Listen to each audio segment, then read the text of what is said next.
Hello students, आप सबको अपने चैनल में स्वागत करती हूँ। आज के इस वीडियो में हम लोग बताएंगे कि परमाणु एवं अणु इसका कंप्लीट थ्योरी पढ़ चुके हैं और इसका अध्याय के बीच बीच के जो प्रश्नोत्तर है उसको भी हम लोग एक पार्ट में देख चुके हैं।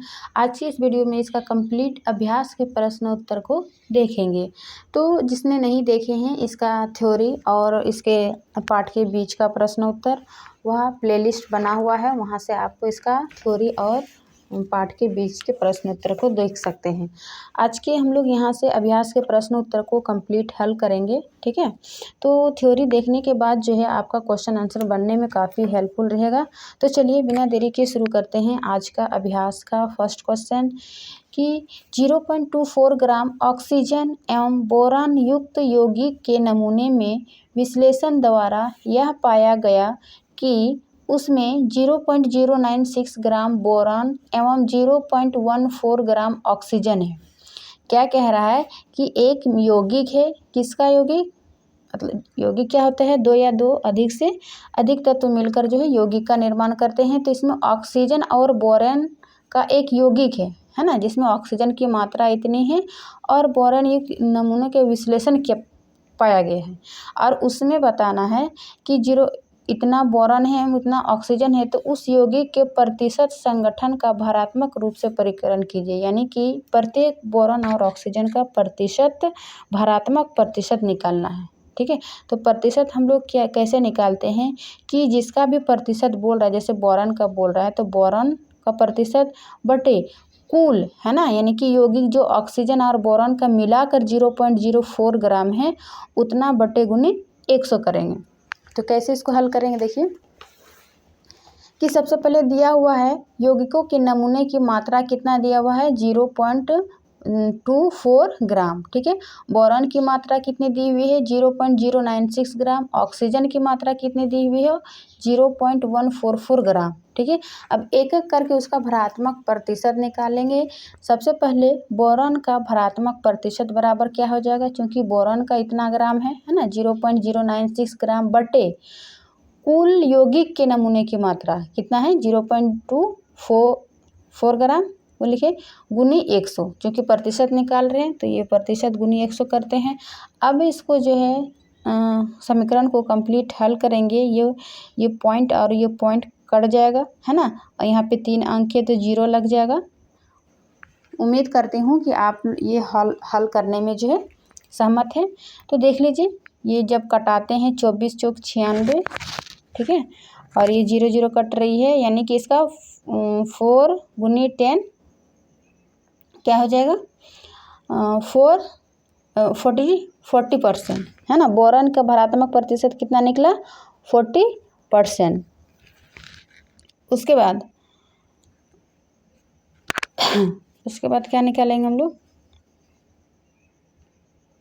ऑक्सीजन का भरात्मक प्रतिशत, ठीक है। ऑक्सीजन की मात्रा कितनी दी हुई है, 0.144 ग्राम, 0.144 ग्राम बटे कुल यौगिक की मात्रा 0.24, है ना।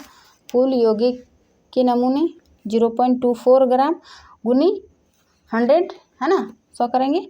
उसके बाद इसको हल करेंगे, तो ये पॉइंट कटाएंगे तो यहाँ एक 0 एक्स्ट्रा लेगा, एक 0 कटा, फिर 24 6 144 और इस प्रकार 6 गुनी 10 60%, है ना। ऑक्सीजन का भरात्मक प्रतिशत कितना निकला, 60।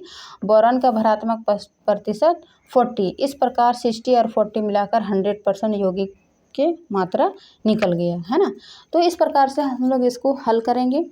अब नेक्स्ट क्वेश्चन देखते हैं, 2 क्वेश्चन कि 3.0 ग्राम कार्बन और 8.00 ग्राम ऑक्सीजन में जलकर 11.00 ग्राम कार्बन डाइऑक्साइड निर्मित करता है। क्या कह रहा है कि इतना ऑक्सीजन यानी कि कार्बन डाइऑक्साइड, इसमें किसका यौगिक है, मिश्रण है कार्बन और ऑक्सीजन का। तो कार्बन की मात्रा कितना दिया हुआ है, 3.0 ग्राम और ऑक्सीजन का 8.00 ग्राम में जलकर टोटल कितना बनाया, 11.00 ग्राम कार्बन डाइऑक्साइड निर्मित करता है, ठीक है। जब 3.00 ग्राम कार्बन को 50.00 ग्राम ऑक्सीजन में जलाएंगे तो कितने ग्राम कार्बन डाइऑक्साइड का निर्माण होगा। कह रहा है कि जब इतना ग्राम कार्बन और ऑक्सीजन मिलकर इतना ग्राम कार्बन डाइऑक्साइड बना, तब इतना और इतना मिलकर कितना कार्बन डाइऑक्साइड का निर्माण करेगा, है ना। आपका उत्तर रासायनिक संयोजन के किस नियम पर आधारित है। यानी कि रासायनिक संयोजन का नियम हम लोग थ्योरी क्लास में याद करेंगे कि रासायनिक संयोजन के नियम क्या था, ठीक है ना। रासायनिक संयोजन का नियम में यह था एक निश्चित अनुपात का नियम कि उसमें एक निश्चित अनुपात में ही, जैसे ऑक्सीजन, कार्बन और ऑक्सीजन मिलकर क्या बना, कार्बन डाइऑक्साइड। तो यह कहीं पर भी ले जाएंगे कि कहीं किसी से भी निर्माण करेंगे, चाहे लैब में करेंगे, चाहे है ना। तो ये इसी अनुपात में, एक निश्चित अनुपात में ही कार्बन डाइऑक्साइड का निर्माण होगा। यही है रासायनिक संयोजन का नियम। तो देखते हैं इसको कैसे हल करेंगे 2 नंबर का। कि सबसे पहले दिया हुआ है कि 3.0 gram carbon plus 8.00 gram oxygen मिलकर क्या बना, 11.00 ग्राम कार्बन डाइऑक्साइड बना, ठीक है ना। अब पूछ रहा है कि जब 3.00 gram carbon plus 50.00 gram oxygen जलाने पर इतना ही कार्बन डाइऑक्साइड प्राप्त होगा। क्योंकि कार्बन और ऑक्सीजन एक निश्चित अनुपात में, यानी कि 3.8 में ही संयोग करते हैं हमेशा, जो है चाहे वो किसी भी मात्रा दिया हुआ है, लेकिन ये एक निश्चित अनुपात में ही संयोग करेगा, और वह निश्चित अनुपात क्या है, 3.8 में ही संयोग करेगा। अतः यह स्थिर अनुपात के नियम पर आधारित है, ठीक है ना। इसको इस प्रकार से लिखेंगे। स्थिर अनुपात के नियम क्या है, संयोग का, रासायनिक संयोजन का नियम क्या है, आप थ्योरी वीडियो वाला जाके देख सकते हैं। नेक्स्ट क्वेश्चन 3, बहुपरमाणिक आयन क्या होते हैं, उदाहरण दीजिए, है ना। बहुपरमाणुक, तो तीसरा का आंसर होगा बहुपरमाणुक आयन क्या होता है कि जब सूत्र में एक ही आयन के 2 या 2 से अधिक आयन होते हैं। क्या कह रहा है कि जब एक ही सूत्र में 2 या 2 से अधिक आयन होते हैं तो हम उनके लिए कोष्टक का उपयोग करते हैं, ब्रैकेट का उपयोग करते हैं। जैसे कि हम लोग सूत्र में देखे होंगे कैल्शियम हाइड्रोक्साइड, तो कैल्शियम OH होल ब्रैकेट में होल 2 लिखते हैं। तो इसको बहुपरमाणुक आयन वाले यौगिक कहते हैं, है ना। क्योंकि ये कैल्शियम को, इसको सूत्र कैसे लिखी, कैल्शियम का ये संयोजकता 2 और OH का 1, तो इसको क्रिस क्रॉस करके बनाते हैं, तो ये कैल्शियम हाइड्रोक्साइड बनता है। और इसको चूँकि एक ही आयन में 2 या 2 से अधिक आयन होते हैं, इसलिए इसमें क्या करते हैं हम लोग, ब्रैकेट का यूज करते हैं, है ना। इसीलिए इसको बहुपरमाणुक आयन वाले यौगिक कहते हैं। इसका और उदाहरण देख सकते हैं, है ना, इस प्रकार CO3 PO4, और ये भी देख सकते हैं, ठीक है। तो इस प्रकार से इसको बहुपरमाणुक आयन कहेंगे। अब 4 क्वेश्चन देखेंगे। निम्नलिखित के रासायनिक सूत्र लिखिए, ठीक है ना।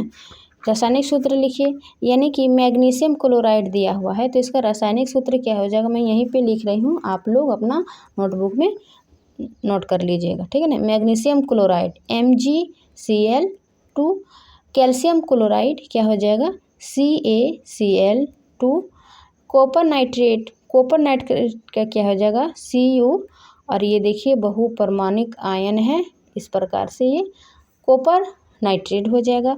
Aluminium chloride AlCl3, calcium carbonate CaCO3, ठीक है ना। इस प्रकार से इसका रासायनिक सूत्र लिखेंगे।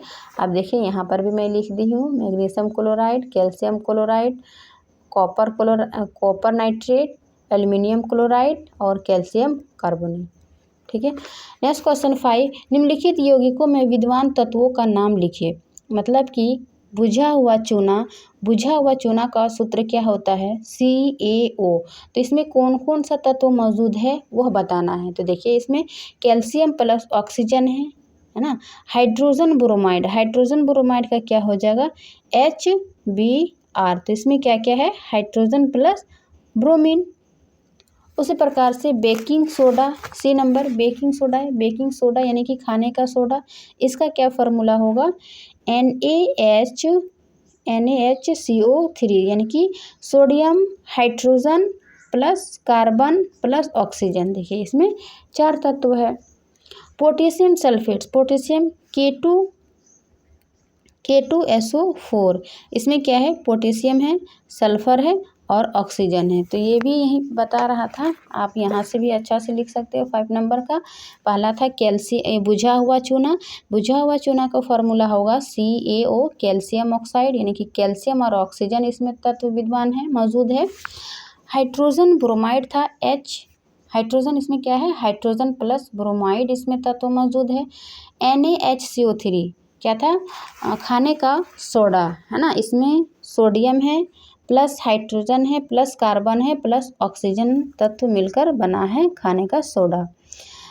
D नंबर था पोटेशियम सल्फेट है ना, K2SO4, इसमें क्या क्या है, पोटेशियम है, सल्फर है प्लस ऑक्सीजन है। इन 3 तत्वों से मिलकर बना हुआ है पोटेशियम सल्फेट। ठीक है, अब नेक्स्ट क्वेश्चन है 6 का।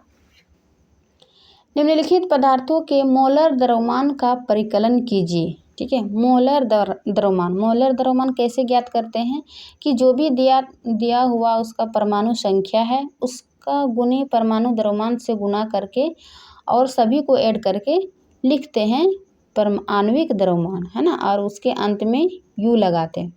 ठीक है, ये पिछले क्लास में भी मैंने बताई है। तो आइए एक एक करके देखते हैं। एथाइन, ठीक है ना, C2H2, मोलर द्रव्यमान कैसे निकलेंगे एथाइन का, C2H2। देखिए कार्बन की परमाणु संख्या यहाँ कितनी है, सॉरी कार्बन की 1 है ना, 1 अणु है, सॉरी कार्बन के 2 अणु है, 2 अणु से क्या करेंगे, उसकी परमाणु द्रव्यमान से गुना कर देंगे, यानी कि कार्बन का परमाणु द्रव्यमान कितनी है, 12 है।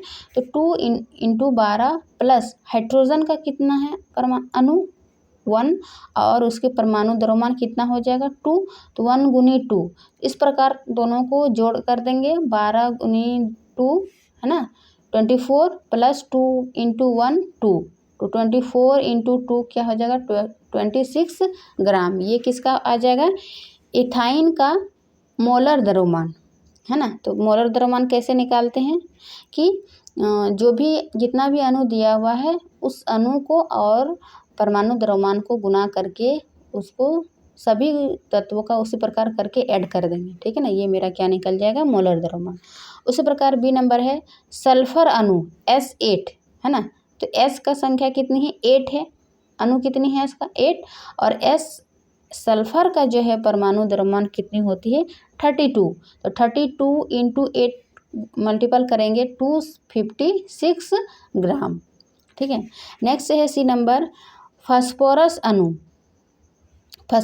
यानी कि P4, तो P अणु कितना है फास्फोरस का अणु 4, और इसकी परमाणु द्रव्यमान 31, तो दोनों को मल्टीपल करेंगे तो 124 ग्राम है ना, 124 ग्राम आ जाएगा फास्फोरस का।